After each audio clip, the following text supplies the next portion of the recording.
Well, first, we've offered Russia a clear choice, a choice between pursuing dialogue and diplomacy on the one hand, or confrontation and consequences on the other hand.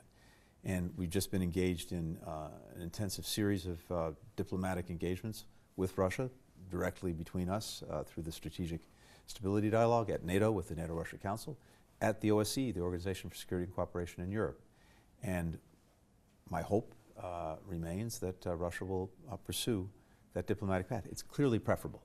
We've equally made clear that if Russia chooses to renew its aggression against Ukraine, we, and not just we, the United States, we, many countries throughout Europe and even some beyond, will respond very forcefully and resolutely, and in three ways.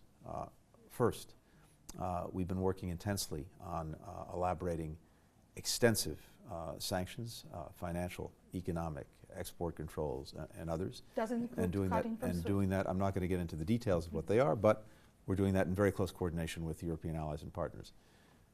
A second consequence would almost certainly be further assistance, defensive military assistance to Ukraine.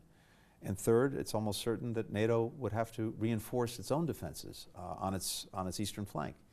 And you know, what's so striking about this is that when you think about it, President Putin, going back to 2014, has managed to precipitate what he says he wants to prevent. Because, among other things, NATO had to reinforce itself after Russia invaded Ukraine, seized Crimea.